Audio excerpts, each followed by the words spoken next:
तुमने बस खुद को कमज़ोर मान रखा है, वरना तुम जो कर सकते हो वो कोई दूसरा नहीं कर सकता। किसी की संगत में यदि आपके विचार शुद्ध होने लगें तो समझ लेना कि वो कोई साधारण व्यक्ति नहीं है। यदि कोई मक्खी सब्जी तौलते हुए तराजू पर बैठ जाए तो ज़्यादा फर्क नहीं पड़ेगा, लेकिन यदि वही मक्खी सोना तौलते हुए तराजू पर बैठ जाए तो बहुत फर्क पड़ेगा। हम कहाँ बैठते हैं और किसके साथ बैठते हैं, वही संगति हमारा मूल्य तय करती है।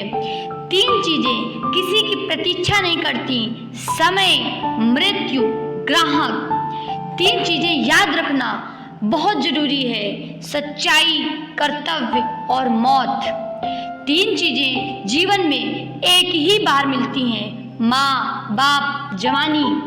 3 चीज़ें कोई दूसरा चुरा नहीं सकता: अक्ल, चरित्र, हुनर। 3 चीज़ें एक बार निकल गईं तो वापस नहीं आती: तीर कमान से, बात जुबां से, प्राण शरीर से। 3 चीज़ों का हमेशा सम्मान करो: माता, पिता, गुरु। सूर्य पूरे दिन रोशनी देता है, मोमबत्ती चंद घंटे, माचिस चंद लम्हे, परंतु धुआएं सारी जिंदगी को रोशन कर देती हैं। जिंदगी आप पर हंसती है जब आप दुखी होते हो, जिंदगी आप पर मुस्कुराती है जब आप खुश होते हो, और जिंदगी आपको सलाम करती है जब आप दूसरों को खुश करते हो।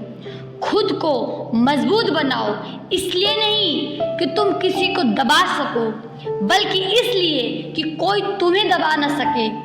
इत्र, मित्र, चित्र और चरित्र किसी की पहचान के मोहताज नहीं होते।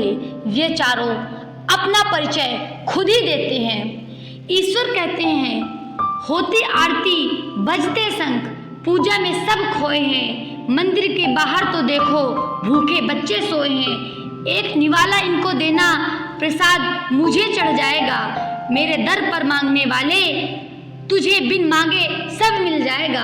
अहंकार कभी न करना, छोटा सा कंकर भी मुंह में गया निवाला बाहर निकाल सकता है। अगर आप दूसरों के दुख से उदास होते हैं तो दुख आपके पास कभी नहीं आएगा। ईश्वर ने दूसरों को क्या दिया है ये देखने में हम इतने व्यस्त हैं। ईश्वर ने हमें क्या दिया है ये देखने का हमारे पास वक्त ही नहीं है। एक चाहत होती है अपनों के साथ जीने की, वरना पता तो हमें भी है कि मरना अकेले ही है। मित्रता और रिश्तेदारी सम्मान की नहीं, भाव की भूखी होती है, बशर्ते लगाव दिल से होना चाहिए, दिमाग से नहीं। एक सुंदर सी प्रार्थना: जब आप जागते हैं तो कहें, प्रभु अपना हाथ सदैव मेरे सर पर रखना। घर से निकलते समय कहें, प्रभु मेरा हाथ कभी न छोड़ना। जब रोने का मन करे तो कहें, प्रभु मुझे हौसला देना। जब आपको खुशी महसूस हो तो कहें, प्रभु आपको कोटि कोटि धन्यवाद। हर रोज सोने से पहले ईश्वर को अपनी पूरी दिनचर्या बताकर सोएं। अगर आपके द्वारा किसी का दिल दुखा हो तो मन ही मन उससे माफ़ी मांग लें, और अगर आपका दिल किसी ने दुखाया है तो उसे माफ़ करके सारी चिंताएं ईश्वर को सौंप दें। यकीन मानिए आपकी ज़िंदगी खुशनुमा बन जाएगी। फिर मिलेंगे दोस्तों अगली वीडियो के साथ। तब तक के लिए खुश रहना और दूसरों को भी खुश करना।